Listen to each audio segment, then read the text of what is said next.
Uma mensagem de Miyuki aparece na tela de um celular. Ela pede desculpas a Eiji, explicando que surgiu um imprevisto com as atividades do clube e ela não pode sair. Ele responde, dizendo que está tudo bem e desejando boa sorte com o treino. Enquanto o trem sacoleja nos trilhos, ao nono Eiji senta-se sozinho, com o celular ainda na mão. Ele reflete que aquele deveria ter sido o encontro especial de aniversário deles. Seus pensamentos se voltam para ela. A amada Miyuki, sua amiga de infância, tornou-se sua namorada depois que ele se declarou para ela no Natal passado. Ele se lembra de como, mesmo depois de meio ano, a hesitação deles os impediu até mesmo de dar um beijo. Ele se sente um tolo desajeitado, incapaz de conversar com ela direito, especialmente porque antes eram apenas amigos de infância. O trem continua sua jornada passando pelos prédios da cidade. Ele havia se preparado todo para hoje, nunca imaginando que ela cancelaria o primeiro encontro deles como um casal. Apesar do cancelamento, ele se vê parado em frente ao cinema onde deveria encontrar Miyuki. Ele está sozinho no meio da multidão, sua mente divaga, imaginando-os de mãos dadas e Miyuki sentada ao seu lado no cinema escuro, com uma expressão serena. Ele balança a cabeça, corando ao voltar à realidade, repreendendo-se por estar sonhando acordado. Nesse momento, uma cena o paralisa. Um casal está trocando um beijo apaixonado ali perto. A intimidade repentina o faz parar, e uma sensação de confusão toma conta dele. Seus olhos examinam a área ao redor, um brilho de reconhecimento ou desconforto em seu rosto enquanto ele observa a multidão. Seu desconforto se transformou em choque quando ele percebeu onde estava, o distrito dos motéis. Seu rosto corou, em forte contraste com os casais que passeavam casualmente ao seu redor. Por um breve momento, sua mente conjurou uma imagem do que poderia ter sido, os dois, sozinhos em um quarto, uma tensão estranha e nervosa pairando entre eles enquanto ela gesticulava em sua direção. A fantasia se desfez, deixando-o com a sensação de ser um idiota. Ele decidiu voltar, mas sua intenção foi interrompida por uma visão inacreditável. Ele ouviu a voz de Miyuki dizendo para seu senpai parar, e seus olhos se arregalaram em alarme. Ele ficou olhando, incapaz de processar a cena. Lá estava ela, amada Miyuki, sorrindo radiante enquanto se agarrava ao braço de um homem alto de cabelos claros. Com a voz embargada, ele chamou o nome dela. O sorriso dela desapareceu instantaneamente, seus olhos se arregalando de horror ao vê-lo. Eiji, ela gaguejou, sua voz mal passando de um sussurro. O homem ao lado dela simplesmente observava a troca. Recuperando-se um pouco, ela deu um pequeno passo para trás, a voz trêmula enquanto exigia saber por que ele estava ali. Ignorando a pergunta dela, ele avançou e agarrou seu pulso. Ele começou a se desculpar, com a voz falhando, mas ela gritou, dizendo que ele a estava machucando. Em um instante, o homem de cabelos claros interveio, seu punho atingindo o rosto de Eiji em um movimento brutal e rápido. O impacto o fez cambalear, e ele caiu no chão contra uma parede próxima, atordoado pela violência repentina. Antes que pudesse se recuperar, o homem estava sobre ele, puxando-o pelo capuz. Ele rosnou, exigindo saber o que Eiji pensava que estava fazendo com a garota dele. Então veio o golpe final e esmagador, uma acusação de que Miyuki era quem havia sido traída, deixando Eiji totalmente perplexo e à beira das lágrimas. Sua mente girava com a acusação enquanto o homem de cabelo claro zombava, chamando-o de perseguidor. O homem então se virou para Miyuki, incentivando-a a falar também. Ele continuou seu ataque verbal, sugerindo que Miyuki dissesse a Eiji que só namorava com ele por obrigação, por serem amigos de infância, ou que o achava chato, ou até que suas mãos suadas eram nojentas. Eiji só conseguia olhar horrorizado, sussurrando o nome dela. Uma percepção assustadora o atingiu. As palavras do homem eram familiares. Miyuki havia dito exatamente aquelas coisas para ele quando estavam na intimidade. Enquanto Miyuki tremia, o homem questionou sua hesitação, oferecendo-se para terminar o caso deles ali mesmo se ela realmente se importasse com Eiji. Perto dali, a mão de Eiji se fechou em um punho cerrado, sua mente processando o que acabará de ouvir. Ele então deu um ultimato ríspido a Miyuki, exigindo que ela fizesse uma escolha, terminar com ele ou terminar com Eiji. O pânico tomou conta de Miyuki. Ela implorou para que o homem não a abandonasse, chorando que não conseguiria viver se ele a deixasse. O apelo desesperado dela pareceu satisfazê-lo. Ele a puxou para perto, virando as costas para Eiji, que apenas observava, paralisado em descrença. Ele deu um tapinha gentil na cabeça dela, um sorriso sinistro se espalhando por seu rosto enquanto dizia que o entendimento dela era tudo o que importava. Com a vitória garantida, ele virou Miyuki para encarar Eiji mais uma vez. Ele ordenou que ela dissesse, de forma clara e em voz alta, quem Eiji era para ela. Hesitante, ela começou a pronunciar o nome dele. Com o rosto obscurecido pela sombra, ela desferiu o golpe final.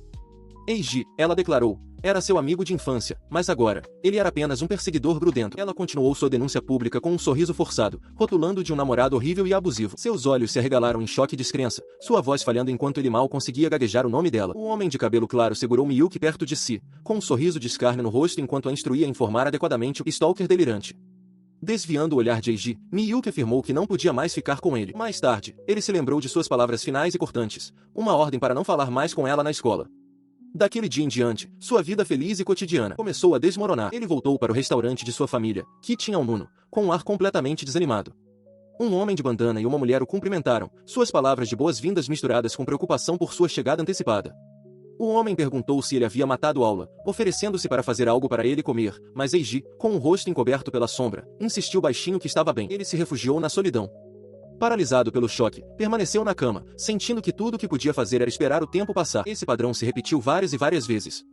A mulher do restaurante vinha ver como ele estava, perguntando se ele estava comendo enquanto ele olhava fixamente para a comida. Todas as vezes, ele confirmava em voz baixa que não estava. Nem mesmo o sono oferecia alívio, pois ele era atormentado pelo mesmo tipo de pesadelos, fazendo-o chorar enquanto estava inconsciente. Seus pesadelos eram visões cruéis dela com um homem de cabelo claro. Neles, ela falava sobre como Eiji era nojento e grudento, transformando a amizade de infância deles em uma ilusão. Enquanto seu senpai a carregava, ela chamava por seu título. Ele observa através de um vazio fraturado em forma de coração enquanto o pesadelo continua. A voz de Miyuki insiste para que seu amante esqueça o cara assustador e foque apenas nela, suas palavras pontuadas por gemidos suaves de prazer. O tormento o arranca de seu sono. Ele se senta abruptamente, com os olhos arregalados de horror, o suor brotando em seu rosto enquanto implora silenciosamente para que as visões parem. Ele permanece sentado na beira da cama, curvado na escuridão silenciosa. Os pesadelos se tornaram tão implacáveis que ele passou a ter medo até de tentar adormecer. Esse pavor o segue durante o dia na escola. A visão de outros alunos andando juntos é um lembrete constante e doloroso, forçando-o a se encostar na parede para recuperar a compostura. Sua tentativa de passar despercebido é interrompida quando um amigo joga um braço animadamente em volta de seus ombros, perguntando se há alguma novidade com Amada-san. Eiji consegue apenas forçar uma risada fraca e vazia em resposta. Nesse exato momento, uma voz familiar corta o barulho do corredor, chamando seu nome. Ele se vira e vê Miyuki andando com outra garota, com a atenção fixa nele. A visão dela faz sua mente mergulhar em uma memória de infância. Uma garota chamada Kotone havia perguntado de repente se havia alguém de quem ele gostava. Quando ele ficou sem graça, ela observou que até Miyuki falava sobre essas coisas, antes de sugerir, em tom de brincadeira, que talvez ela devesse se tornar sua noiva. Ela então caiu na gargalhada, provocando-o por ter levado a brincadeira tão a sério. O jovem Eiji, completamente envergonhado, só conseguiu desviar o olhar. A memória se desvanece, trazendo de volta ao presente. Ele observa Miyuki enquanto ela caminha em sua direção, sua expressão endurecendo com uma nova determinação. Conforme ela se aproxima, parece notar a mudança em seu comportamento. Sua própria expressão muda para uma de confusão e preocupação enquanto ela pronuncia suavemente o nome dele como uma pergunta, Eiji. Ela permanece em silêncio enquanto sua amiga se interpõe entre ela e Eiji, fazendo uma acusação severa. A amiga o chama de nojento abusivo e o avisa para ficar longe de Miyuki, deixando Eiji atônito com a hostilidade repentina. A amiga continua seu ataque verbal, ameaçando que, se ele continuar a perseguir Miyuki, ela não o deixará impune. Totalmente perplexo, Eiji só consegue gaguejar em confusão enquanto a amiga se vira para Miyuki, insistindo para que elas saiam. Ele as observa partir, seus ombros caindo em derrota enquanto concorda em voz baixa. Enquanto caminham pelo corredor, a amiga aconselha Miyuki que ela não pode simplesmente ignorar perseguidores e precisa lidar com eles adequadamente. Mais tarde, a fachada de um restaurante chamado Kitchen ao Nono se destaca sob a luz do dia. Em seu quarto, Eiji é despertado de seu descanso pela vibração de seu celular. Ele olha para o aparelho antes de afundar o rosto no travesseiro com um suspiro frustrado. Seus olhos se arregalam em choque ao ler a mensagem na tela. É de um endereço de e-mail desconhecido, e o conteúdo é assustadoramente direto. Morra! Você é nojento. A mensagem de ódio continua. Cada linha é uma acusação venenosa, escória abusiva. Idiota violento. Sua caixa de entrada está inundada com uma enxurrada de mensagens semelhantes. As palavras se misturam em uma cacofonia de insultos, nojento violento, perseguidor, cara abusivo, todos exigindo que ele simplesmente desista. Ele encara a tela, com um suor frio brotando em sua testa. Um pensamento desesperado passa por sua mente, ele não fez nada para merecer isso. À medida que mais mensagens chegam, chamando de desgraça e idiota tóxico, insistindo para que ele saia da escola, a pressão se torna insuportável. Com um grito de frustração, ele arremessa o celular para longe de sua cama. No dia seguinte, ele caminhava pelo corredor da escola, de cabeça baixa e com uma expressão pesada pelo fardo dos acontecimentos da noite anterior. Ele passou por outros alunos e professores, incluindo Miyuki, perdido em sua própria perturbação. Ele parou na porta da sala de aula, a mão tremendo ao alcançar a maçaneta. Um suor frio brotou em sua testa enquanto tentava acalmar os nervos, dizendo a si mesmo que estava tudo bem. Ele só precisava agir como se fosse um dia normal. Ao se sentar, um som de frustração escapou dele. Sua cabeça se ergueu de repente, os olhos arregalados de alarme, ao perceber que o falatório da sala parecia ser direcionado a ele. Os sussurros e olhares de seus colegas eram inconfundíveis. Os sussurros se intensificaram, transformando a sala de aula em um espaço escuro e opressivo. Em sua percepção, seus colegas se tornaram figuras sombrias, seus julgamentos silenciosos ecoando ao seu redor como um ataque físico. Eles o chamavam de aberração abusiva, inimigo das mulheres, assustador, um lixo. Os pensamentos venenosos o cercaram, exigindo que ele sumisse, que simplesmente morresse. Em sua carteira, Aonuno Eiji é confrontado por uma das amigas de Miyuki. Ela bate as mãos na mesa, gritando para ele calar a boca, chamando-o de criminoso. Ela afirma veementemente que não há como Miyuki mentir, enquanto Eiji só consegue pensar consigo mesmo que não fez nada. A acusação dela continua, acrescentando que até quando o senpai do clube de futebol disse que viu. Os olhos de Eiji se arregalam em choque enquanto ele processa a realidade da situação. Dois dos alunos mais populares da escola estão alinhados contra ele. Ela aponta um dedo acusador, declarando que qualquer um saberia em quem acreditar nesta situação. Eiji, coberto por sombras, abaixa a cabeça, não querendo mais ouvir nada daquilo. Oprimido pelo confronto, ele desaba para frente, enterrando o rosto nos braços sobre a carteira, perguntando-se como tudo deu tão errado. O isolamento social se torna palpável. Enquanto seus colegas de classe riem e conversam juntos dentro da sala, Eiji senta-se completamente sozinho em um banco do lado de fora, comendo seu almoço em silêncio. Ele, apático, pega um tomate cereja com seus hachis, sua expressão vazia e pesada de desespero. Uma notificação soa em seu celular. É uma mensagem do presidente do clube, anunciando que as atividades do clube do dia foram canceladas de repente. Ele olha para seus colegas, percebendo com o coração pesado que não há mais ninguém na turma em quem possa confiar. Um fio de esperança aparece. Ele pensa que, mesmo que a reunião tenha sido cancelada, alguém ainda pode estar na sala do clube. Talvez ele pudesse conversar com alguém, pedir ajuda. Ele se aproxima da porta, estendendo a mão para abri-la enquanto chama pelo presidente. Antes que possa entrar, ele ouve vozes lá de dentro. Uma estudante confirma a um colega que mentiu para um Nuno, dizendo que o clube foi cancelado. O rapaz pergunta o que devem fazer com o desenho que ele fez. A resposta dela é assustadoramente casual, ela já jogou fora. As palavras cruéis o atingem como um golpe físico. Lágrimas escorrem pelo rosto de Eiji enquanto ele os ouve continuar, chamando de patético e comentando que ele não tem talento, apesar de ter se esforçado tanto no manuscrito. A traição é absoluta. Ele chega à sua sala de aula e se depara com uma cena de pequena destruição. Seus livros e papéis estão espalhados pelo chão, rasgados e descartados ao lado de sua carteira. Um olhar mais atento às páginas espalhadas revela palavras de ódio rabiscadas sobre seu trabalho, uma mensagem clara e maliciosa. O peso do assédio constante o oprime, e o pensamento esmagador o atinge. Ele realmente não tem mais ninguém do seu lado. Nesse momento, surge um fio de esperança. Ele considera que a vice-professora da turma, Ayase, ainda possa estar na sala de aula. Ele se aproxima da sala e espia pela janela, avistando a professora Ayase conversando com a amada Miyuki. Ele ouve Miyuki dizer à professora que ela parece estar preocupada ultimamente. Miyuki dá um leve sorriso, garantindo que está tudo bem. Ayase observa que em comum Amada estar com dificuldades e se pergunta se ela se envolveu em algo por ser gentil demais, oferecendo-se para conversar com ela sobre isso mais tarde. As palavras gentis da professora despertam uma lembrança nele. Ele se recorda dela prometendo que estaria definitivamente do seu lado, chamando-o de um aluno excepcional. O pensamento lhe dá uma onda de determinação. Sentindo-se encorajado, ele caminha até seu armário de sapatos, mas sua recém-descoberta determinação se desfaz instantaneamente com a visão à sua frente. Seu rosto se contorce de horror. Dentro do armário, há uma flor amassada e um bilhete ameaçador o avisando para não dedurar, acompanhado por uma única e arrepiante palavra em outro pedaço de papel: morra. Dominado pelo medo, ele se vira e foge do prédio da escola sem pensar duas vezes. À distância, Amada Miyuki e outros alunos o observam correr. Ele chega em casa, e o sino da porta soa com sua entrada. Uma mulher o cumprimenta, dando-lhe as boas-vindas e observando seu retorno antecipado da escola, já que ele não tem atividades de clube hoje. Ele confirma em voz baixa que chegou. Ela esclarece que a reunião do clube foi cancelada no último minuto. Observando sua expressão cansada, ela expressa sua preocupação de que ele não tem se sentido bem ultimamente e o incentiva a descansar adequadamente. Ele oferece um agradecimento em voz baixa. Um homem se junta a eles, assegurando-lhe que as crianças não precisam se preocupar com seus pais ou irmão cansados. Sua única responsabilidade, insiste o homem, é aproveitar seu tempo na escola. O homem explica com um sorriso, dizendo que o irmão mais velho de Eiji está fazendo seu melhor para proteger a família e a loja no lugar do pai. A mulher acrescenta que, desde a morte do pai, a mãe deles nunca chorou na frente deles, sempre mantendo um sorriso para que não precisassem se preocupar. Ouvindo as palavras deles, ele força um sorriso radiante e promete fazer o seu melhor. Internamente, no entanto, ele resolve que, enquanto conseguir continuar suportando suas próprias dificuldades, ninguém mais em sua família precisará ser infeliz. Enquanto isso, em seu próprio quarto tarde da noite, Amada Miyuki senta-se encurvada em sua cama, incapaz de encontrar paz enquanto o relógio na parede continua a tic-taquear. Ela aperta o cobertor, sua expressão cheia de exaustão e tristeza. Um único pensamento a consome. Desde aquele dia, ela não consegue dormir. Sua mente volta para uma conversa com Kondo-senpai, que sugeriu que se ela apenas tivesse chorado e dito a Eiji que não queria terminar, as coisas poderiam ter sido diferentes. No presente, ela aperta o peito, perguntando-se como tudo deu tão errado e desejando que aquele dia não tivesse passado de um sonho. Ela se lembra do momento em que viu Eiji sendo intimidado pela primeira vez, uma memória que quase a levou às lágrimas. Ela imediatamente se repreende com o pensamento de que ela é quem não tem o direito de chorar. Seus pensamentos voltam ao início, uma conversa simples e adorável que deu início ao relacionamento deles. Embora estivesse feliz, ela sentia que a conexão deles não estava progredindo. Uma amiga, entendendo mal suas preocupações, sugeriu que ela procurasse o conselho de Kondo-senpai, citando sua suposta vasta experiência. Ela se lembrou de sua impressão inicial de Kondo-senpai. Ele era bonito, gentil, inteligente e o craque do time de futebol. Apesar dessas qualidades, ela tentou recusar a sugestão de procurar o conselho dele. Ele parecia tão diferente dela e de Eiji, que eram o primeiro amor um do outro. Kondo-senpai tinha uma visão mais madura sobre relacionamentos, uma qualidade que ela achou incrivelmente atraente na época. Ele havia falado com ela com um sorriso desarmante, brincando que, se estivesse no lugar de Eiji, teria agido imediatamente.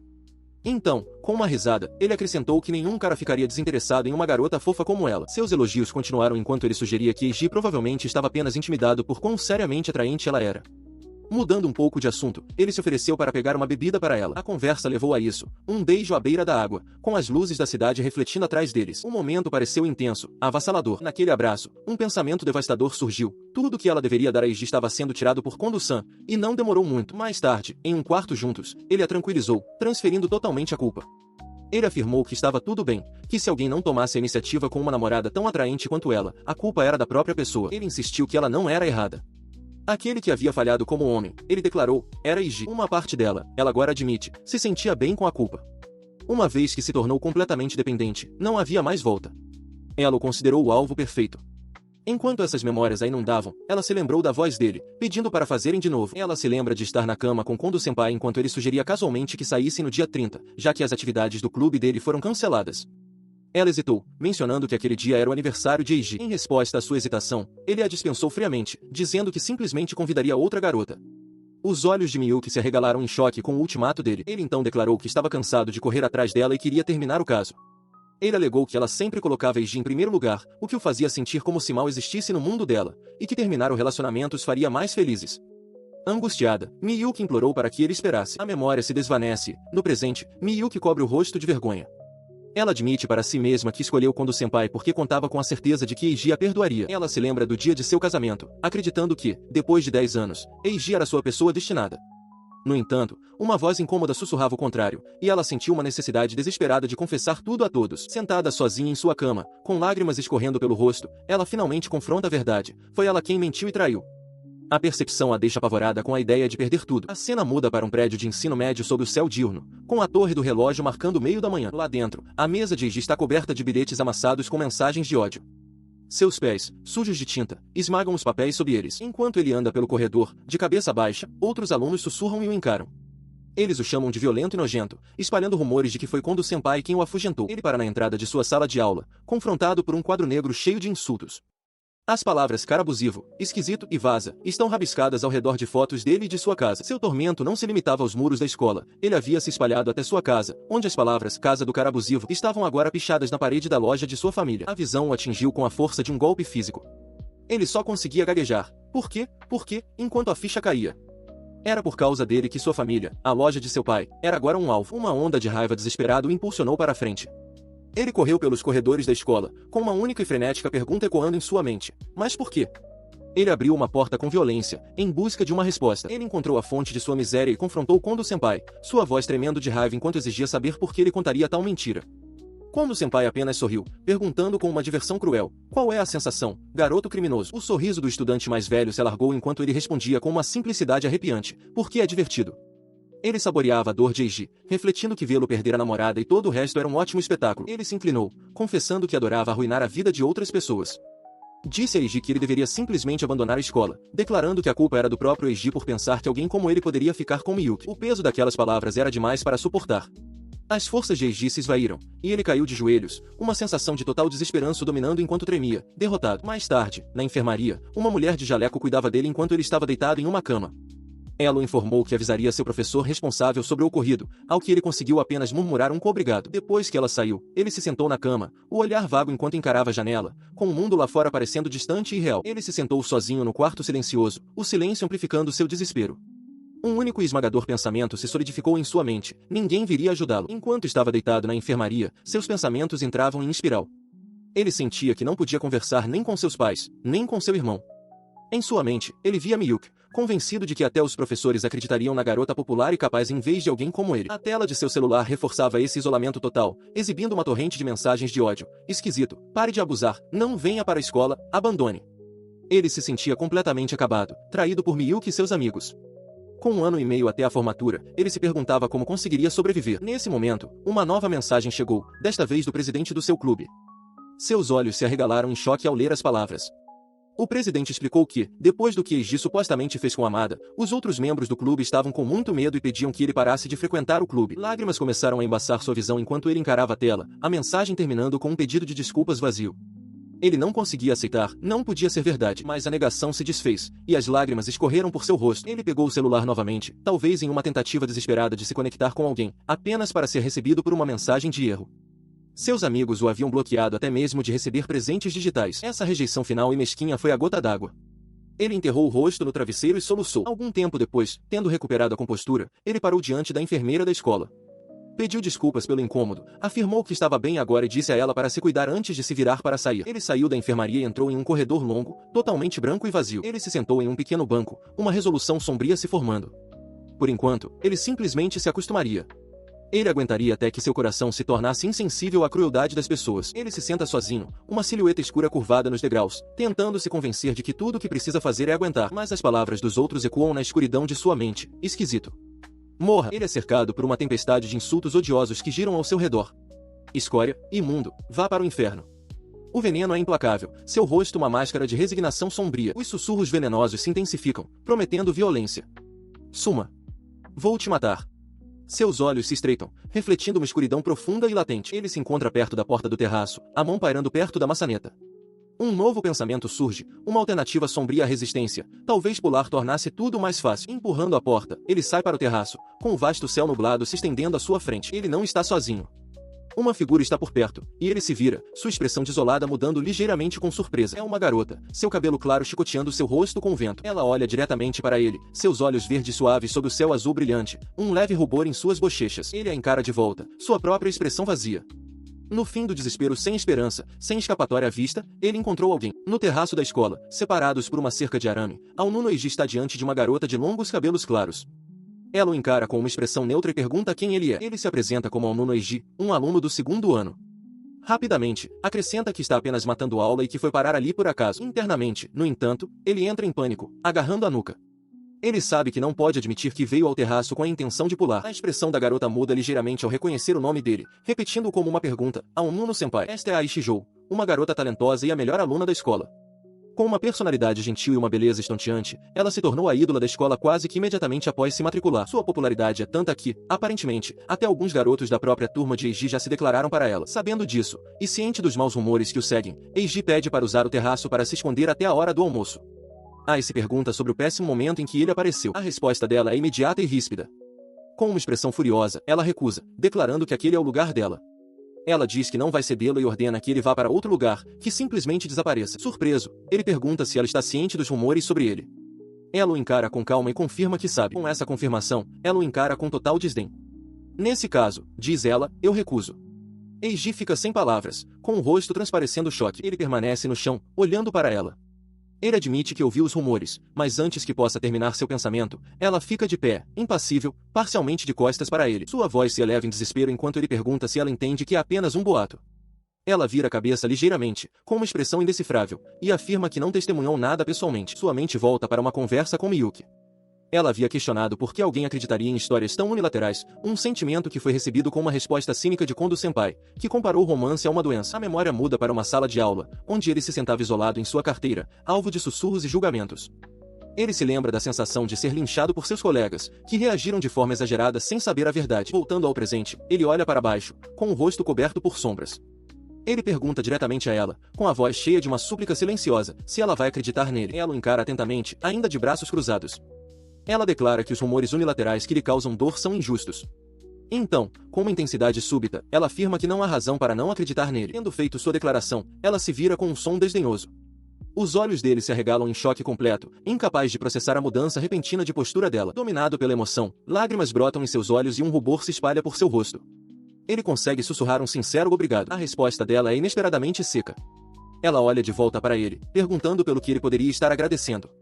Sua própria expressão então muda para uma de surpresa ao ver o estado emocional dele. Ele ergue o olhar, um sorriso brilhante e choroso rompendo seu desespero anterior. Ele comenta com uma risada leve que ela parece não entender o peso de suas palavras. Ele olha para cima, assustado, quando a chuva começa a cair. Ele e Aishijou estão juntos no telhado da escola, com o céu de repente ficando cinzento. Preocupado, ele insiste para que ela entre para não pegar um resfriado. Ela permanece sem responder por um momento antes de pedir baixinho que ele a deixe em paz, para a confusão dele. Sua postura quieta se desfaz. Com um olhar de profunda angústia, o rosto molhado pela chuva, ela exige saber se ele ainda não entende o motivo de ela estar no telhado sozinha. Ele reca um pouco, confuso com a explosão dela e perguntando de que motivo ela está falando. Ela ignora completamente a preocupação dele, afirmando categoricamente que não se importa em se molhar ou ficar doente. Sua voz treme enquanto ela olha para baixo, com os olhos marejados de lágrimas. Ela confessa que, para ela, não há amanhã. O peso das palavras dela o atinge, seu rosto se contorcendo em choque e horror. Ele gagueja, tentando acalmá-la enquanto ela começa a soluçar, escondendo o rosto com as mãos. O apelo dela se transforma em um grito desesperado, implorando para que ele a deixe em paz porque ela quer morrer. Eiji só consegue olhar, paralisado pela declaração dela. Quando ela se vira, ele avança e agarra o pulso dela, gritando para que ela pare. Ele grita que já chega, puxando-a para trás com força. O movimento repentino a faz perder o equilíbrio, e ela grita de dor ao tropeçar e cair, torcendo o tornozelo. Ela questiona os motivos dele, perguntando por que ele tentaria protegê-la, apontando o perigo da cerca velha e enferrujada. Antes que ela possa terminar, ele a interrompe com um grito, insistindo que não é preciso ter um motivo para ajudar alguém necessitado. O apelo apaixonado dele a deixa momentaneamente sem palavras. Ele continua, com a voz cheia de urgência, sugerindo que se ela está realmente decidida a morrer, deveria pelo menos sair com ele, apenas por hoje. Ele implora para que ela falte a aula com ele, sua voz embargada pelo desespero. A proposta inesperada a deixa completamente atordoada, sua mente girando em incredulidade. Ela o desafia, perguntando se ele realmente compreende a gravidade da situação para sugerir que faltem à aula. Uma parte dela, no entanto, sente que talvez não haja o que fazer. Ele ergue o olhar, com um sorriso fraco e sofrido no rosto, e faz uma confissão surpreendente. Ele tinha vindo ao telhado com a mesma intenção de acabar com a própria vida. Ele comenta sobre a ironia de se ver tentando salvar uma caloura na mesma situação. As palavras dele a atingem profundamente, e lágrimas começam a brotar em seus olhos. As lágrimas escorrem por seu rosto enquanto ela finalmente se senta no telhado encharcado pela chuva, um entendimento silencioso passando entre eles. Em meio às lágrimas, um sorriso surge, uma mistura de tristeza e alívio. Ela concorda com a proposta dele. Ele a observa, um sorriso gentil e aliviado se formando em seus lábios enquanto a chuva continua a cair ao redor deles. Ele se senta ao lado de Aishijou perto de uma cerca de arame, com um sorriso discreto no rosto enquanto uma chuva fina começa a cair ao redor deles. Ela se levanta, sugerindo que, por enquanto, eles deveriam entrar. Ele levanta o olhar de sua mochila e concorda. Assim que saem da chuva, ele oferece a ela uma pequena toalha, dizendo para usá-la. Com o cabelo e o uniforme um pouco úmidos, ela agradece em voz baixa. Ele insiste que ela não deve se preocupar com isso. Seu olhar se prolonga, com os olhos arregalados. Percebendo que ele a encara, Aikori pede para ele não olhar tanto, admitindo que está ciente da situação. Ela olha para baixo com um leve rubor nas bochechas, sua blusa branca do uniforme completamente encharcada e colada ao corpo. Seu olhar se desvia um pouco para o lado, com um toque de vergonha em seus olhos. Quebrando o silêncio constrangedor, ela pergunta o que eles vão fazer agora. De costas para ela, Eiji se desculpa, reconhecendo que seu olhar foi uma forma de assédio sexual. Ela se vira para ele com um sorriso gentil, lembrando de que, como foi ele quem a convidou para matar aula, ele deve ter algum tipo de plano. Ele encontra o olhar dela, com uma expressão pensativa e determinada em seu rosto. Ele sorri gentilmente, com os olhos fechados, enquanto esclarece suas intenções. Ele admite que não estava tentando ser descolado, suas ações nasceram puramente do desespero. Ele continua, explicando para Ai que não há nada de legal em ser um delinquente, especialmente com o que ele fez. O rosto dela se abre em um sorriso brilhante e aliviado, e ela solta uma risada feliz, concordando com ele completamente. A reação genuína dela o surpreende. Ele comenta que ela consegue rir tão livremente, o que contradiz o que ele ouviu de colegas de classe que se confessaram para ela no passado. Com a menção de confissões passadas, o sorriso dela desaparece, substituído por uma expressão fria e dura.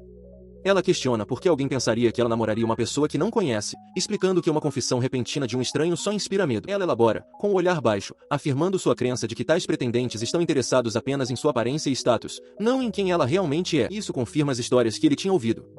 As testemunhas de fato relataram que ela rejeitava seus pretendentes de forma tão completa que eles ficavam desolados. Trazendo a conversa de volta ao presente, Ai sorri novamente, admitindo que ficou surpresa por ele ter aceitado sua proposta de matar aula, pois esperava que ele a rejeitasse assim como ela rejeita os outros. Eiji parece completamente chocado com isso. Após sua confissão, ela lhe entrega um pequeno item embrulhado. Enquanto se sentam no chão, ela diz a ele que é um presente de retribuição. Ele o desembrulha e encontra um onigiri quentinho. Completamente envergonhado pelo gesto simples e gentil, Eiji gagueja seus agradecimentos, perguntando se ela também tem um. Ele observa enquanto Ai dá uma mordida no onigiri, seus olhos se arregalando de prazer ao declarar que está delicioso. Ouvindo o elogio dela, ele explica que é atum com maionese, um clássico de lojas de conveniência. Ele parece surpreso por ela nunca ter comido um antes, e ela silenciosamente assimila a nova informação. O olhar dela se volta para o lanche em suas mãos, e um rubor se espalha por suas bochechas. Ela reflete em silêncio que, enquanto observava de longe, todos os outros comiam coisas tão maravilhosas. Ele sorri calorosamente, garantindo a ela que há muitas outras comidas deliciosas para ela experimentar também. Eles ficam juntos por um momento, um silêncio confortável entre eles enquanto ele repete seu sentimento sobre todas as coisas deliciosas do mundo. A gentileza simples dele parece alcançá-la, e ela se vira para olhá-lo, com uma expressão suave e as bochechas ainda levemente coradas. Uma nova determinação surge em seu rosto. Ela repete que o onigiri está delicioso e declara que agora está interessada. Vendo a resolução dela, Eiji se vira para uma porta próxima e começa a fazer uma sugestão. Ele termina seu pensamento com um convite animado, perguntando se ela gostaria de ir à casa dele. A pergunta inesperada pega completamente de surpresa, deixando-a nervosa e sem palavras. Após a oferta surpreendente, eles começam a caminhar juntos pelos corredores vazios da escola. O caminho deles é bloqueado quando chegam ao portão da frente. Ai aponta que está trancado, questionando como eles sairão. Sem se abalar, Eiji olha para um par de bicicletas próximas e, com uma expressão resoluta, anuncia que é hora de ir. Ele revela seu plano: eles vão escalar a cerca. O rosto de Aiko em alarme, e ela protesta que está usando uma saia. Vendo a aflição dela, ele rapidamente ri e admite que era uma piada. Ele então aponta para uma porta de ferro ao lado do portão principal como a verdadeira saída. Ele explica que a porta pode ser destrancada por dentro, mas uma vez que se fecha, tranca automaticamente não pode ser aberta pelo beco do lado de fora, tornando-a uma saída de mão única perfeita. Ela o encara com desconfiança, perguntando como ele sabe de tal coisa. Ele dá um sorrisinho, respondendo que bons alunos provavelmente não saberiam, e que não há problema em fazer isso de vez em quando. Com o plano resolvido, ele confiantemente pega a mão dela e anuncia: certo.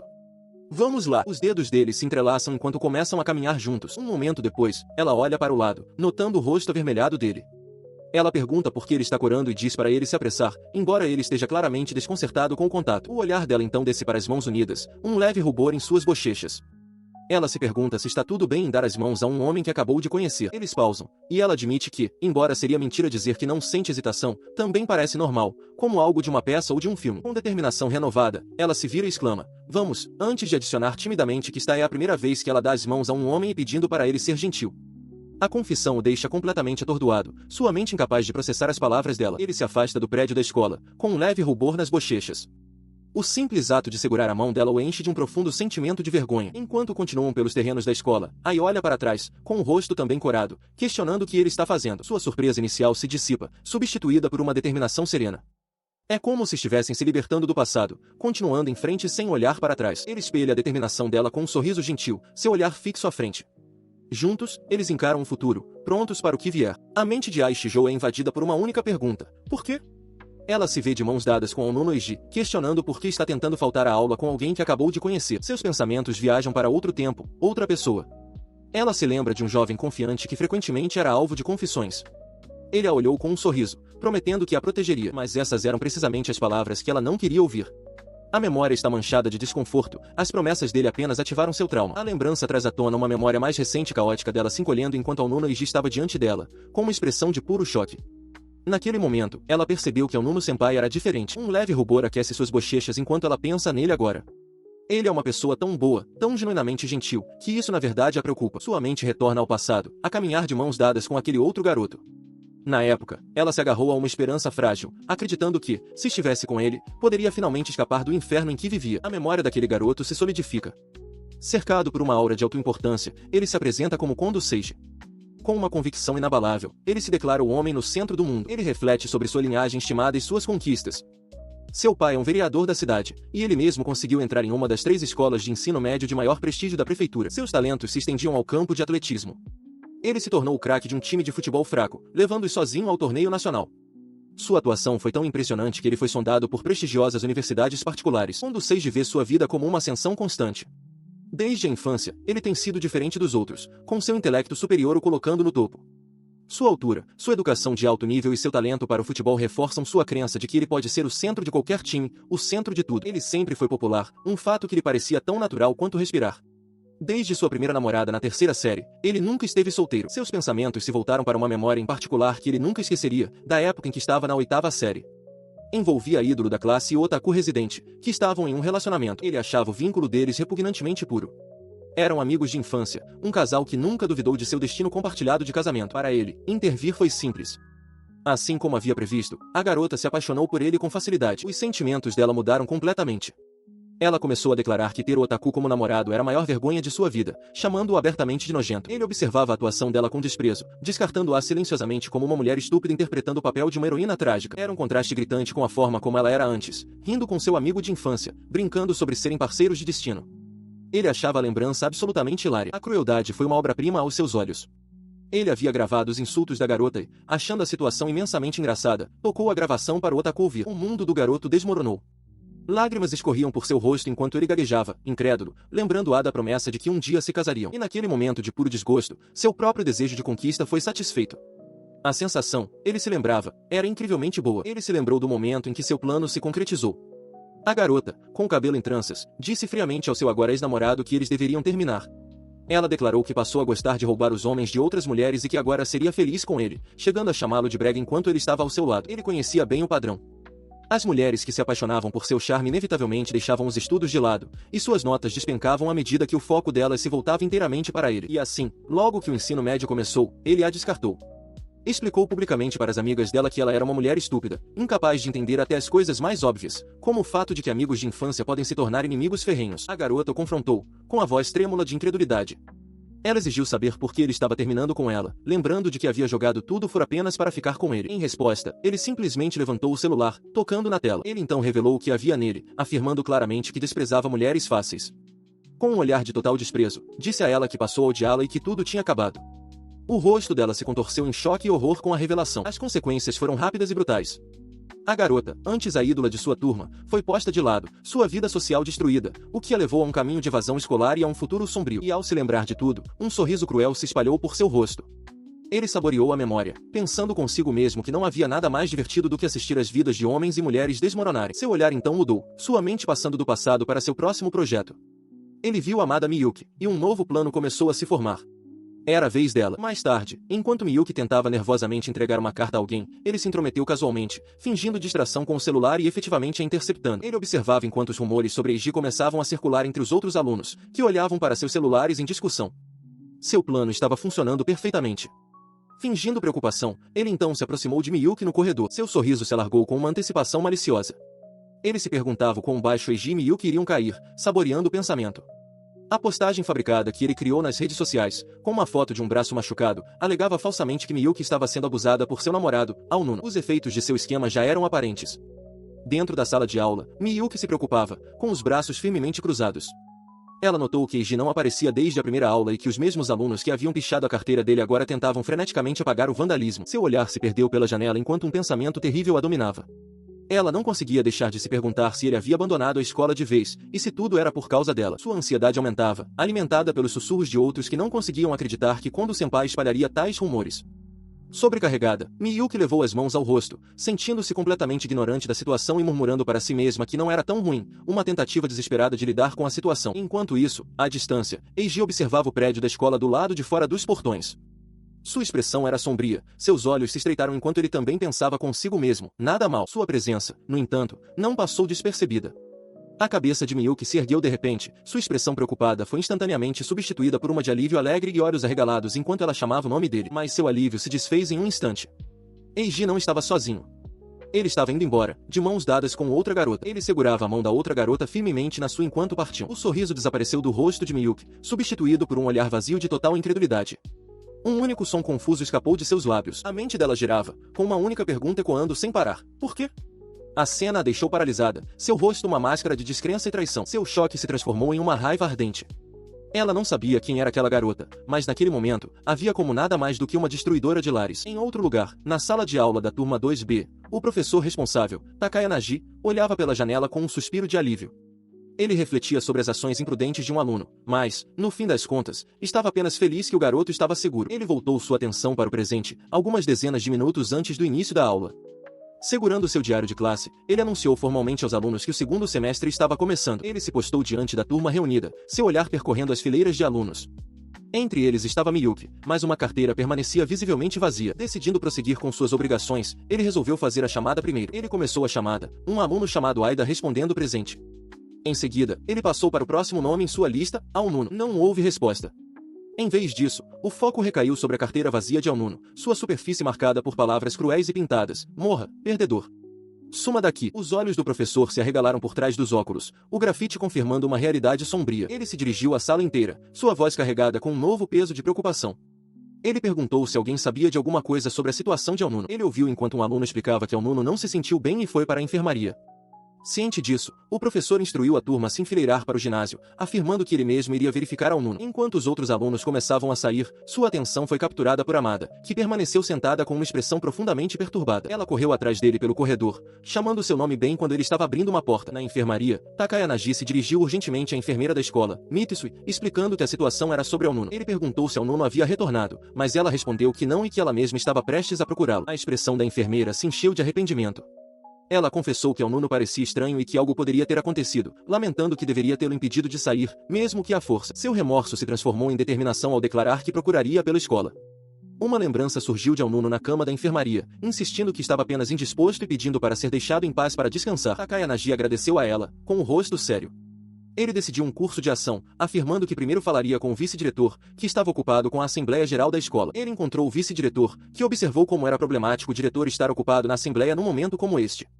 Takayanagi ouviu com atenção. Com uma expressão cansada mas firme, o vice-diretor instruiu o professor a realizar uma reunião de estratégia logo após a aula e a interrogar os alunos em detalhes sobre o que havia acontecido. Tendo recebido suas instruções, o professor Takayanagi encarou a sala de aula, confirmando que entendia a tarefa que tinha pela frente. Ele se inclinou sobre a mesa, seu olhar varrendo os alunos. Começou seu discurso com uma pergunta direta, questionando se todos eles entendiam o conceito de dano à propriedade. Suas palavras causaram um alvoroço na sala. Os alunos se mexeram desconfortavelmente em seus assentos, uma onda de inquietação percorrendo o ambiente. Ele então esclareceu o assunto de sua investigação, gesticulando em direção a uma carteira vazia e afirmando que se tratava da mesa de Nuno. Os alunos trocaram olhares nervosos. Miyuki, com uma expressão preocupada, admitiu para si mesma que não sabia quem era o responsável. No entanto, ao se lembrar das palavras de ódio escritas na carteira e da condição de Nuno, ela podia imaginar o que havia acontecido.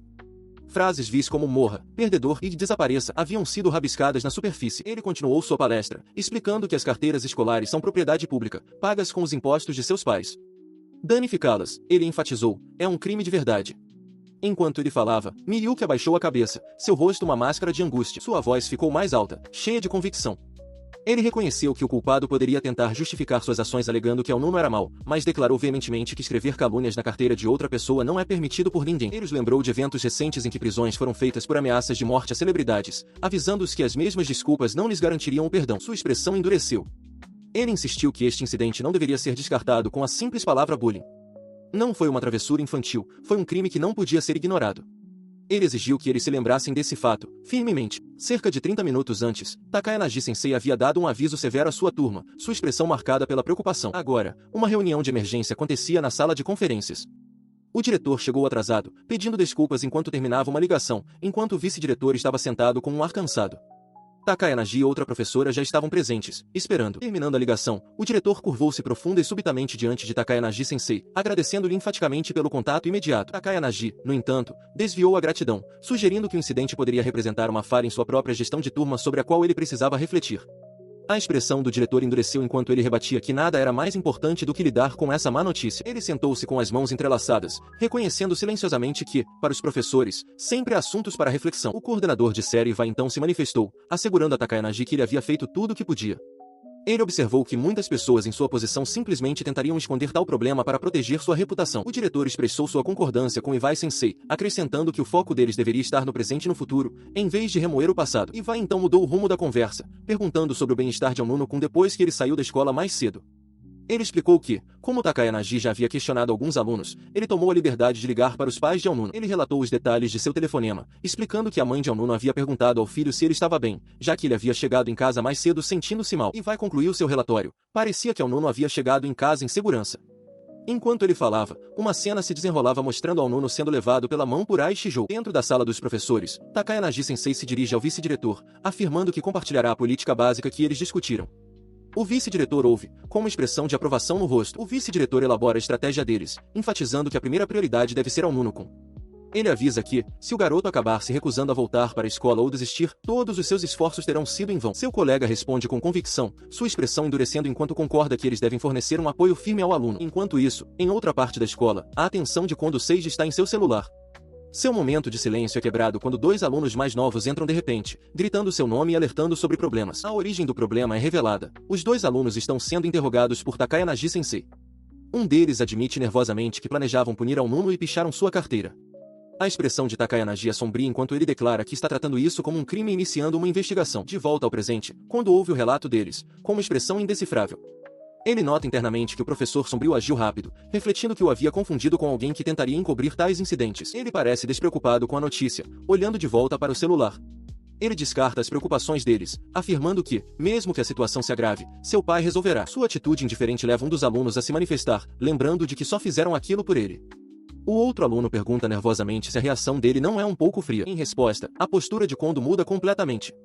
Ele os encara, com a voz carregada de irritação, enquanto exige saber quando foi que ele pediu para que fizessem tal coisa. Sua repreensão ríspida deixa os dois alunos paralisados, com os rostos pálidos de choque e medo. Ele e seu amigo são confrontados por Kondo Seiji, que os encara com uma risada desdenhosa.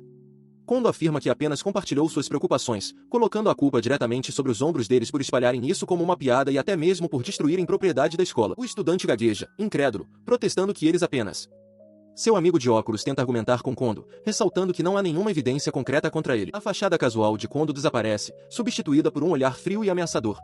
Ele ordena que neguem tudo, avisando que, se não o fizerem, estarão acabados. Seus olhos se estreitam com satisfação. Ele reflete internamente que acabou de adquirir mais 2 escravos. Enquanto isso, em um parque da cidade, Aonuno Eiji e Aishijou sentam-se em um banco, ambos ofegando pesadamente após uma longa corrida. Aonuno se vira para ela, perguntando se ela está bem. Ela admite que acompanhar um homem correndo com força total é difícil. Ele sorri, impressionado, dizendo a ela que o simples fato de conseguir acompanhar já é incrível. Ele continua, mencionando que ouviu dizer que ela recusou todos os clubes que tentaram recrutá-la.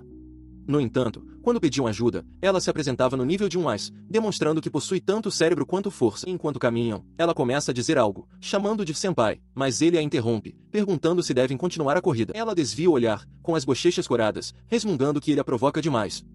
Ela se pergunta em voz alta se ele é simplesmente péssimo em explicar as coisas ou se está sendo obtuso de propósito. Ele responde com um sorriso largo e conhecedor, sugerindo que provavelmente é a primeira opção. Com um leve sorriso, ela o chama de mentiroso. Ele caminha com Ishijou por uma rua residencial tranquila, levando-a em direção a um destino desconhecido. Eles logo chegam a um prédio com uma placa que diz Kitchen AONO. Passando pela entrada, ele anuncia que chegou em casa. Uma mulher de cabelo escuro e curto o cumprimenta, dando-lhe as boas-vindas e observando que ele chegou cedo. Ela o provoca, perguntando se ele está matando aula. Ele explica com um sorriso cansado que não estava se sentindo bem, por isso saiu mais cedo. A mulher comenta que a caloura dele também estava saindo cedo, então ele a convidou para almoçar. Enquanto conversam, Ishijou permanece em silêncio na entrada. Este é o Kitchen Aonuno, o restaurante da família dele. O estabelecimento guarda uma profunda história familiar. Seu falecido pai era um chefe que treinou em um hotel famoso e economizou dinheiro para construir um futuro. Foi lá que ele se apaixonou pela mãe do rapaz, que trabalhava na recepção. Juntos, eles abriram este restaurante de estilo ocidental. Agora, o legado é continuado por seu irmão, um graduado de uma escola de culinária que atua como proprietário da 2ª geração, enquanto sua mãe cuida da contabilidade e do atendimento. Com um sorriso radiante, sua mãe diz a eles que o almoço é por conta da casa.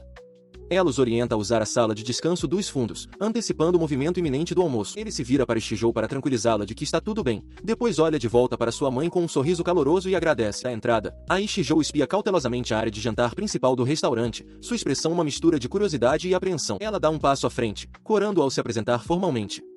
Com uma leve reverência, ela explica que é Ishijou Ai, a caloura de Aonuno, e expressa sua gratidão pela ajuda constante dele, pedindo desculpas pela visita repentina. Sua apresentação formal deixa a mãe de Aonuno e o outro funcionário completamente atônitos. Atrás deles, Aonuno percebe que não conseguiu evitar a preocupação e veio verificar a situação. A garota permanece sem graça, enquanto a mãe de Aonuno, com as mãos na boca, consegue apenas sussurrar um nossa. O choque da mulher rapidamente se transforma em encanto. Ela exclama que nunca imaginou que Eiji traria para casa uma garota tão fofa, admitindo quão surpresa está.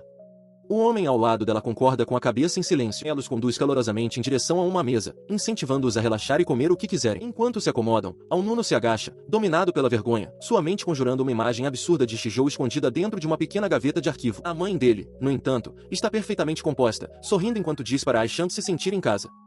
Ishijou, ainda corando um pouco, agradece sinceramente. Já sentada com um cardápio mostrando Murici e um prato de costeleta, ela levanta o olhar para Aonuno com uma expressão intensa e pergunta se ele tem alguma recomendação. Em resposta à sua pergunta, ele aponta para o cardápio, sugerindo o almoço especial, o omurice exclusivo da casa.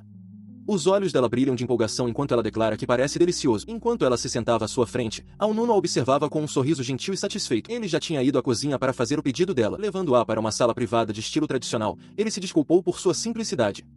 Ela discordou, achando o ambiente revigorante, já que nem a casa de sua família nem seu apartamento tinham um cômodo de estilo japonês. Ela olhou ao redor com um sorriso suave, comentando que a sala parecia acolhedora. Aonuno explicou que era a sala de descanso de sua mãe e irmão, cheia de seus vários hobbies. Sentada à mesa baixa, ela observou que uma casa reflete o caráter de sua família. Ela disse a Aonuno que a família dele parecia muito unida, admitindo que sentia inveja. Sua expressão tornou-se séria quando ela acrescentou em voz baixa que sua própria família também costumava ser acolhedora como a dele. Um momento de silêncio foi interrompido pela mãe de Aonuno, que chegou alegremente com um almoço especial. Os olhos de Ishijou se arregalaram de surpresa com a refeição impressionante à sua frente. A mãe de Aonuno então ofereceu a ela um chá ou café de cortesia após a refeição. Com uma expressão satisfeita, Ishijou pediu chá. A escolha encantou a mãe de Aonuno, que juntou as mãos e declarou alegremente que também era uma amante de chá.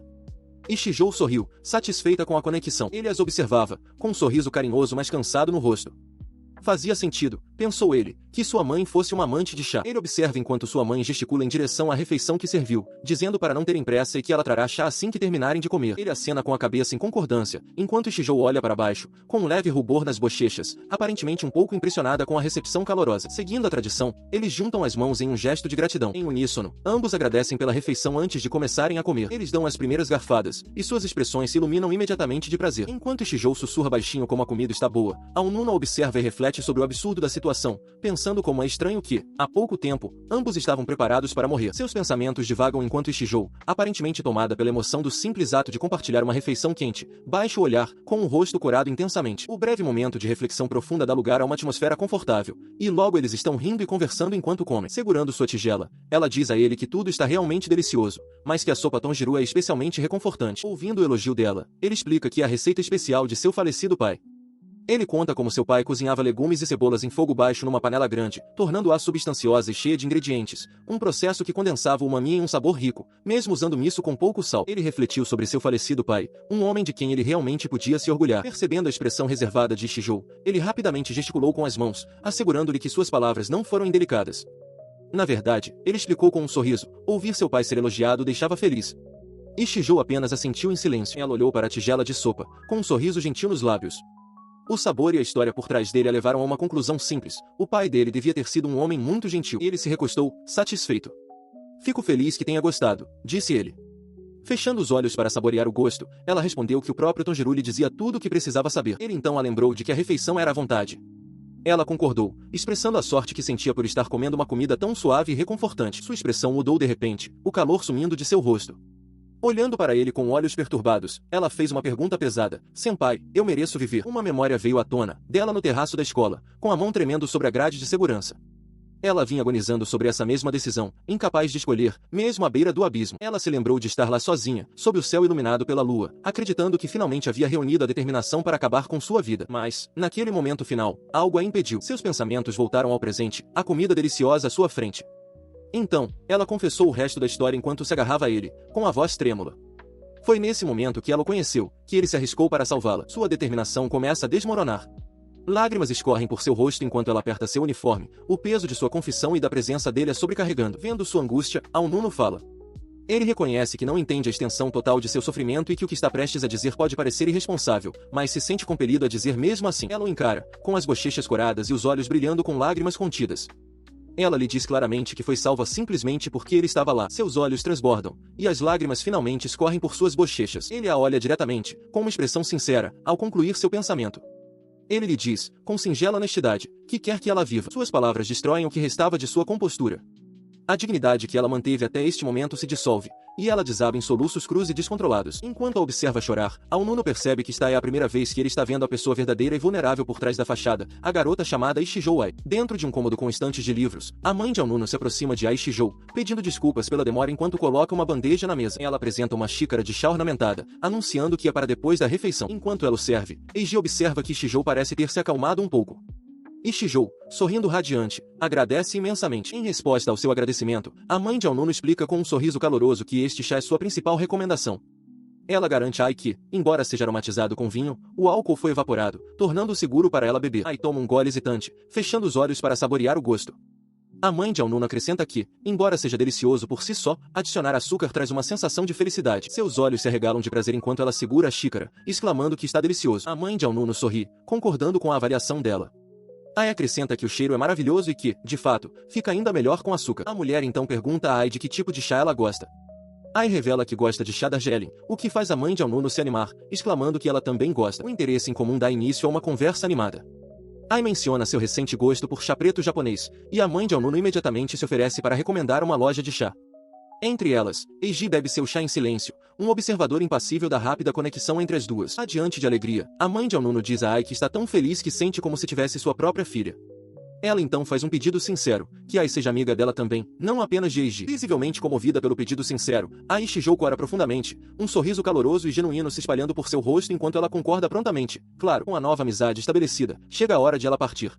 Enquanto Ai se levanta do chão, ela anuncia que já deveria ir e Eiji se oferece para acompanhá-la até a estação, mas ela garante que ficará bem sozinha. Ela fecha os olhos, um sorriso agridoce se formando enquanto pensa consigo mesma que o dia foi tão agradável que a solidão inevitável que se seguirá parecerá ainda mais acentuada. Eiji a observa em silêncio, sua expressão pensativa enquanto absorve as palavras dela. Ela se vira para ele com uma expressão gentil, dizendo simplesmente, está tudo bem. Ele continua a observá-la, com um toque de preocupação em seu rosto. Agora parados juntos no corredor, ela faz uma confissão sincera. Conhecer você, ela começa, me deu um motivo para estar aqui. Sua expressão se suaviza com as palavras dela, e um sorriso pequeno e gentil aparece em seus lábios. Enquanto ele está parado na porta, pronto para se despedir, ela o chama, ei, senpai. Ele se vira, com a atenção capturada. Ele olha para trás e a encontra de costas para ele. Ela pergunta em voz baixa, mas com peso, nós somos amigos agora, certo? Um leve rubor cobre suas bochechas enquanto ela espera, sua expressão mudando para uma de esperança sincera. Ele responde sem hesitar, claro. Ela se vira com um sorriso radiante e feliz, um leve rubor em suas bochechas. Ela expressa sua imensa felicidade e pede que continuem cuidando um do outro de agora em diante. Enquanto começa a se afastar, seu olhar se desvia para o horizonte distante da cidade. Caminhando sozinha por uma rua residencial tranquila, um pensamento profundo surge. Este período pode ter sido o mais feliz de toda a sua vida. O peso dessa constatação traz um rubor intenso ao seu rosto, seus olhos sombreados pela franja. Sua expressão se torna complicada enquanto ela tenta moderar seus sentimentos, raciocinando consigo mesma que, por enquanto, apenas serem amigos está bom. Seus pensamentos são interrompidos pelo ronco baixo de um motor. Um homem de terno formal está ao lado da porta aberta de um carro, informando-a que chegou para buscá-la. Ela se vira para o motorista, com expressão agora composta, e oferece um simples agradecimento. Enquanto isso, de volta ao restaurante, Eiji está sozinho, logo atrás da porta que ele fechou depois que ela saiu. No momento em que a porta se fecha, uma poderosa onda de emoção o atinge com força física. Seu corpo estremece como se tivesse sido golpeado, e o suor brota em seu rosto. Ele luta para se controlar, seu corpo tremendo. Ele percebe com frustração que estava bem até este exato momento, mas agora não consegue parar de tremer. Ele cambaleia, encostando-se em uma parede em desespero. O suor escorre por sua testa enquanto ele cobre o rosto, sobrecarregado com o pensamento do que deveria fazer a partir de amanhã. Sua mente vagueia para a escola, onde ele vê o reflexo de outros alunos antes que seja substituído pelas figuras sombrias e ameaçadoras de seus agressores. Ele só consegue imaginar o quão ruim a situação se tornará. Na sala de aula vazia, ele se senta sozinho em sua carteira. Um vaso com uma pequena planta foi colocado sobre ela, um gesto cruel, tipicamente usado para homenagear um aluno falecido. Uma memória emerge, cortando a escuridão, o rosto brilhante e sorridente de Ai Shijou. Ele se lembra que somente quando estava conversando com ela conseguia esquecer a dor. O pensamento traz um sorriso genuíno aos seus lábios. Ele reflete sobre a maneira incrível como ela o havia salvado. Este breve momento de paz é quebrado. Sentado em sua cama, seu celular vibra com uma notificação. Sua expressão imediatamente se fecha com pavor, antecipando outra onda de humilhação. Ele encara a tela, com os olhos arregalados de incredulidade. A mensagem é de alguém chamado Imai Satoshi, que havia enviado anteriormente uma mensagem de encorajamento. O novo texto é um pedido de desculpas. Satoshi explica que seu celular quebrou durante uma viagem e pergunta se Eiji está bem. O nome desencadeia uma memória distante de um dia ensolarado. Um Eiji mais jovem e despreocupado está sorrindo entre uma garota alegre de cabelo escuro e um garoto de cabelo claro e espetado que está sendo chamado de Satoshi. De volta ao presente, seu choque dá lugar a uma calma resolução. Ele digita rapidamente uma resposta em seu celular. Ele envia sua resposta, afirmando que vai se virar de alguma forma. Satoshi responde quase instantaneamente, dizendo que por enquanto está tudo bem e pergunta se eles podem se encontrar alguma hora no restaurante familiar de sempre. Ele olha para frente, sua expressão uma mistura de apreensão e uma frágil esperança. Ele se lembra do peso esmagador de seu isolamento, acreditando que todos, de seus colegas de classe aos de clube, haviam lhe virado as costas. Em seu desespero, ele chegou a pensar que nem Satoshi o entendia, mas a mensagem de Satoshi provou que ele estava errado. O simples fato de seu amigo ainda o tratar da mesma forma de sempre foi o suficiente para trazer lágrimas de alívio aos seus olhos. Apenas isso fazia feliz. Ele rapidamente confirma o encontro, combinando de vê-lo no restaurante de sua família, o Kitchen Aonuno. Ao chegar a um café, ele vê mais Satoshi acenando para ele com entusiasmo. Ele se aproxima da mesa onde Satoshi está esperando, que comenta que ele chegou rápido. A calma é quebrada quando Satoshi bate as mãos na mesa, seu rosto contorcido de remorso. Ele se desculpa profusamente, gritando que não percebeu que Eiji estava em uma emergência.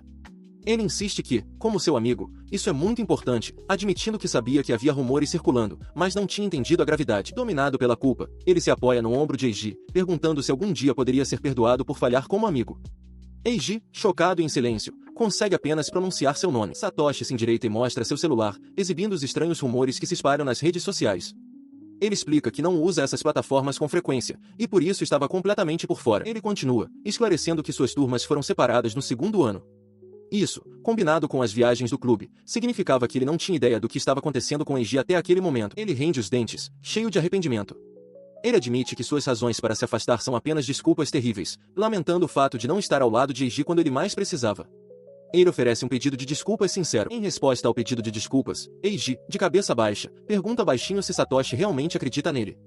Satoshi olha de volta para ele, com uma expressão séria, e pergunta por que ele sequer questionaria isso. Um leve sorriso aparece no rosto de Satoshi. Ele tranquiliza Eiji, afirmando com confiança que soube desde o início que todos os rumores eram mentiras. Ele explica melhor, lembrando como um calouro do clube havia lhe mostrado a postagem nas redes sociais. Mesmo assim, Satoshi tinha certeza da inocência de Eiji, sabendo que ele não era o tipo de pessoa que recorreria à violência. Ele acrescenta que havia outro detalhe crucial: a outra pessoa envolvida nos rumores era Miyuki. Com isso, um sorriso genuíno se espalha pelo rosto de Eiji, tocado pela fé inabalável de seu amigo. Satoshi conclui com convicção, certo de que toda a situação tinha que ser algum tipo de engano. De volta ao presente, sentados um de frente para o outro, Satoshi menciona que o professor deles, Takaya Nagi, também estava muito preocupado com ele.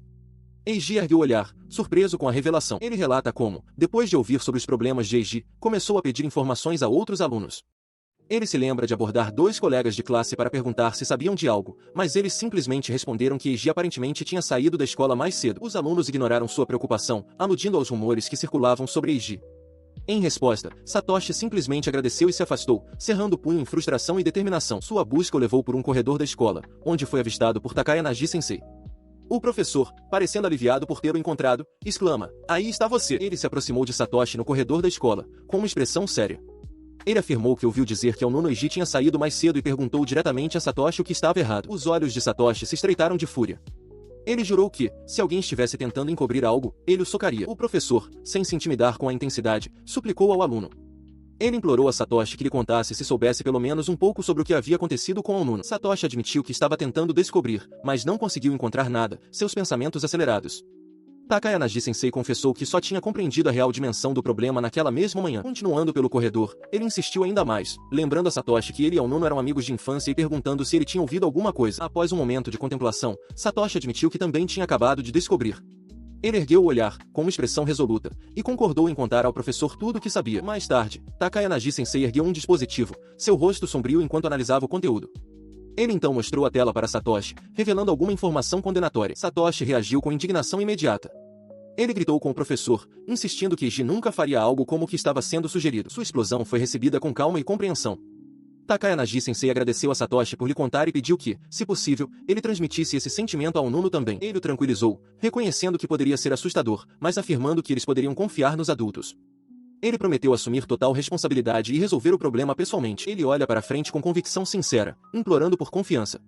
Ele pede que acreditem, nem que seja um pouco, no que estão prestes a fazer. Satoshi considera as palavras do professor, com um leve sorriso no rosto, enquanto comenta sobre a surpreendente paixão de Takaya Nagi antes de concordar com o plano. Enquanto isso, Eiji está sentado sozinho, sua expressão desmoronando enquanto lágrimas começam a brotar em seus olhos. As lágrimas escorrem livremente por seu rosto, suas feições contorcidas em angústia e tristeza. Curvado, ele continua a chorar enquanto Satoshi se senta à sua frente, observando-o com um olhar calmo e firme. Os dois sentam-se em silêncio em uma pequena mesa de uma lanchonete, o espaço entre eles pesado com emoções não ditas. Em outro lugar, Miyuki caminha sozinha por uma rua residencial tranquila, seus passos cheios de propósito. Ela ofega, recuperando o fôlego enquanto um único e urgente pensamento a consome. Ela precisa se desculpar. Impulsionada por essa constatação, ela começa a correr desesperadamente, com o cabelo voando atrás de si. Ela finalmente para de repente, tendo chegado ao seu destino, um balcão de atendimento dentro da escola. Seu rosto é uma máscara de exausta determinação, seus olhos sombreados pela culpa.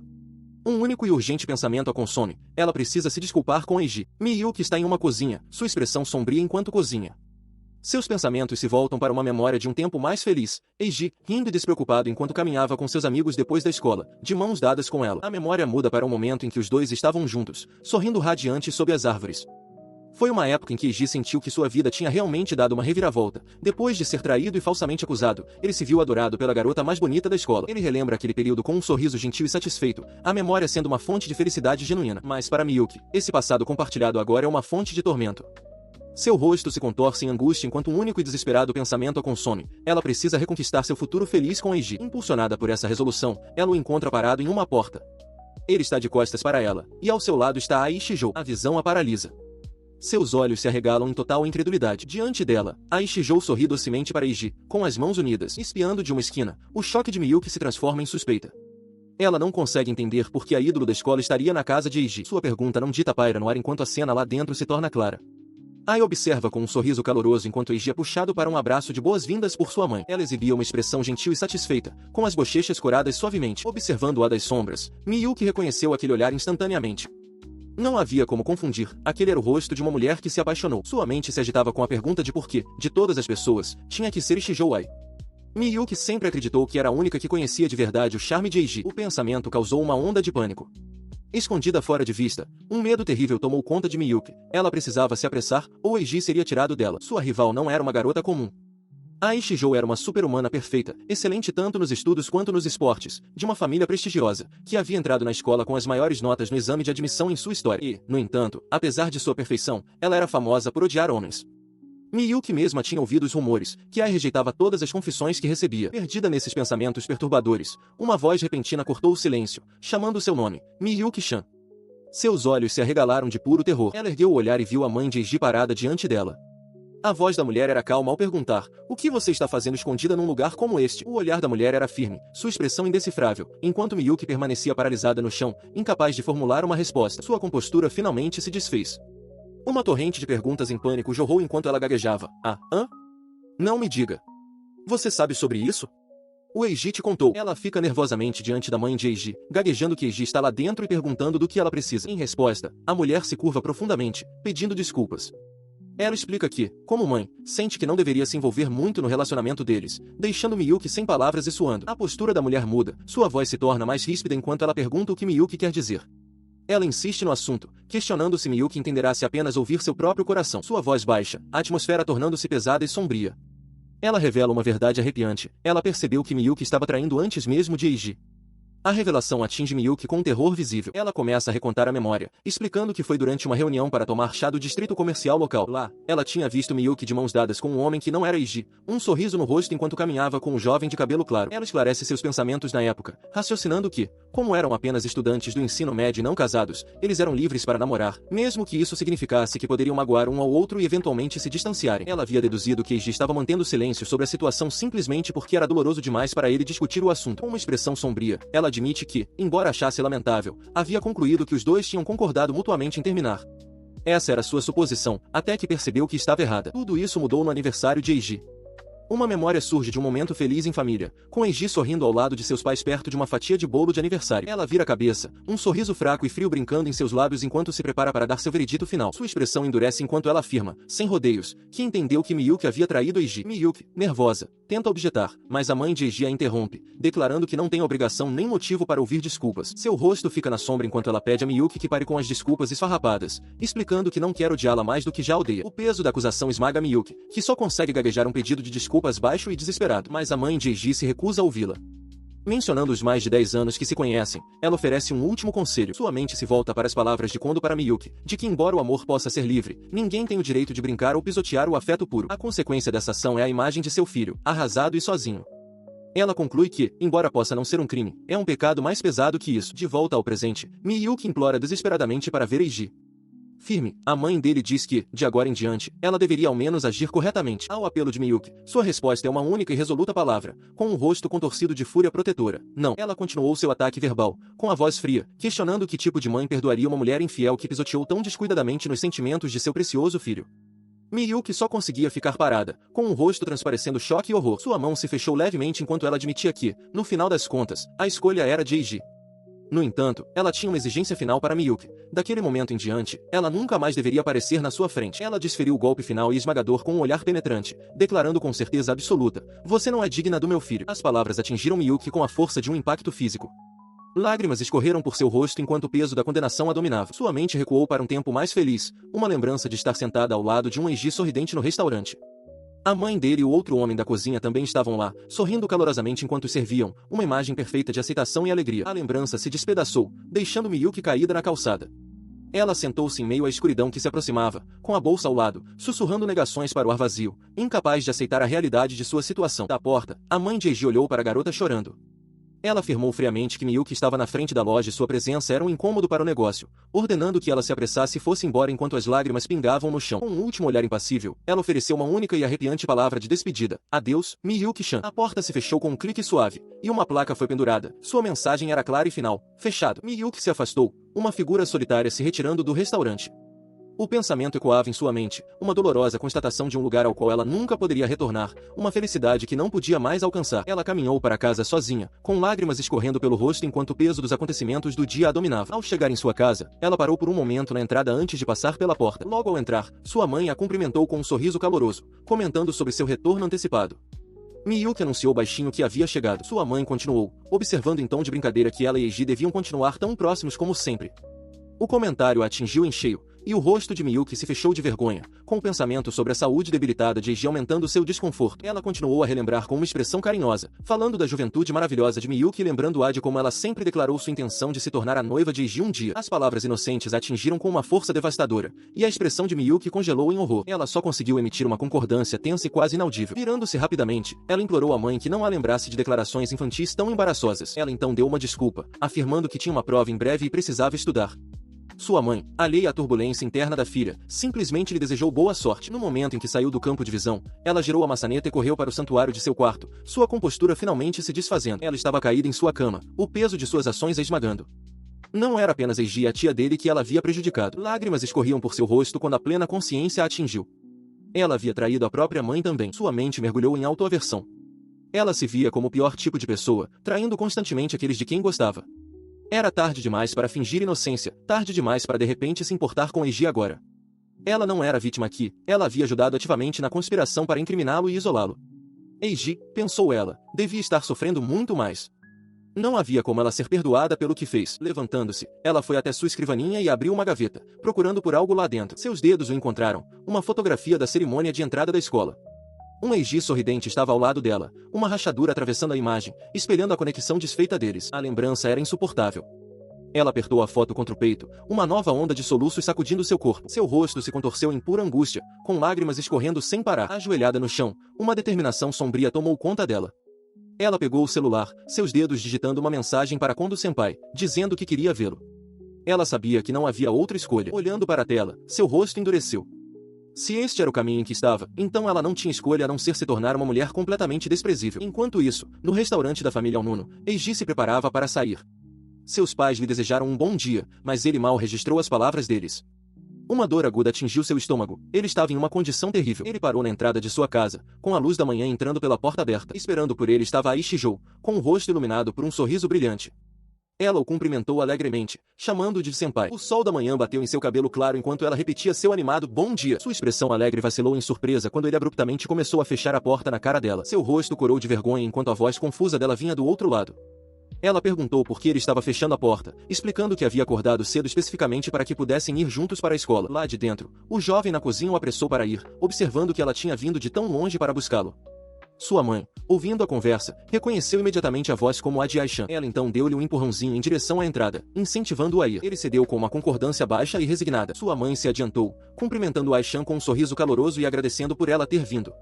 Enquanto Eiji observava, parecendo mortificado, sua mãe percebeu que esta era a chance perfeita para ir perguntar o que quer que tivesse vindo fazer. Ela então mencionou alegremente que eles teriam ostras fritas para o jantar naquela noite, um especial popular da estação, e perguntou se Aishan gostava. Eiji, agora sorrindo, acrescentou a sugestão de que fosse servido com bastante molho tártaro. A mãe dele sorri para Aishijou, com uma expressão calorosa e acolhedora, insistindo que, para ela, a comida na casa deles é sempre de graça. A oferta gentil faz Aikorar. Ela expressa que se sente mal por ter sido tratada tantas vezes e promete que da próxima vez, será ela a pagar. Seu humor então melhora consideravelmente enquanto ela exclama alegremente seu amor por ostras fritas. Em resposta, a mãe de Eiji a tranquiliza para não se preocupar com isso, acrescentando que eles também podem preparar para levar, então ela pode pedir a qualquer momento. Ai a olha com admiração, comentando sobre como ela é responsável. Com a troca amigável concluída, ela empurra gentilmente um Eiji surpreso em direção à porta, dizendo-lhe que é hora de ir e agradece calorosamente, acrescentando que já está ansiosa pelas ostras fritas. Ele para ao lado de Ai na porta, ainda um pouco sem graça, e anuncia para sua mãe que está de saída. De dentro, sua mãe os observa partir, com um leve sorriso de cumplicidade nos lábios. Os dois caminham lado a lado pela rua ensolarada. Enquanto seguem, Eiji se vira para Ai e deseja a ela um bom dia.